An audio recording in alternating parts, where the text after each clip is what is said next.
The official death toll from the Burmese cyclone stands at a staggering 15,000 tonight, but the real figure could be far higher. The government in neighbouring Thailand says it's been told that 30,000 people are missing. The extent of the devastation has prompted the secretive military regime in Burma to make an almost unprecedented appeal for outside help, a call which Australia and other countries say they're ready to answer. It seems that the town of Bogale bore the brunt of Cyclone Nargis. 10,000 reported dead in that one location alone. But many more may have been killed in remote outlying regions in the south of the country. It's hard to overestimate the extent of the tragedy that has struck the people of Burma. Thousands are dead and the toll keeps on rising. Cyclone Nargis may be gone, but it's left a trail of destruction across southern Burma, the likes of which the country hasn't seen in recent history. Far worse than when the country was struck by the 2004 Boxing Day tsunami. After 4 days, the hardest-hit Irrawaddy Delta is still without power and running water. Communications are cut, roads and railways are littered with debris, and hundreds of thousands of people are without homes.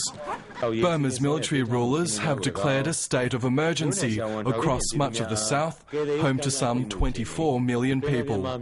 But there's been quiet outrage over government inaction with the relief effort, forcing people to fend for themselves. So people that I talked to were very surprised because it was private people cleaning up, it was monks out with machetes, but no militaries and no police. That struck me. But now, an announcement from the military junta the world has been waiting for. That's why it's our pleasure if other countries will render assistance to our country while our people are in emergency need.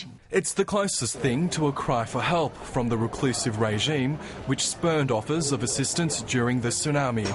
The international community has been quick to respond to the disaster. United Nations will do whatever all to provide urgent humanitarian assistance. India, Japan, Canada and the European Union have pledged their commitment to the relief effort, and Australia has reiterated its support.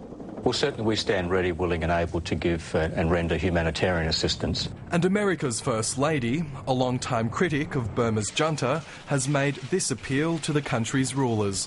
Well, I'm worried that they won't even accept U.S. aid, and I urge the government to accept aid from the United States and from the entire international community right now. But it's the world's NGOs and aid agencies that have breathed a sigh of relief after Burma's decision to accept outside help. World Vision is one of the few international organisations allowed to work inside the military-ruled state.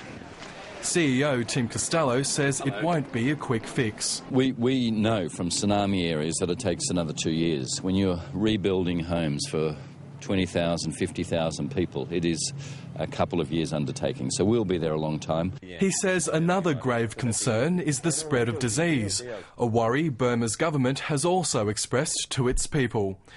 But with the military junta seemingly open to foreign help, there are renewed hopes that this humanitarian crisis can eventually be overcome. Oscar Subrakti, World News Australia. And later I'll be talking to Burma expert Monique Skidmore about the cyclone, both its immediate impact and the longer-term effects on the country.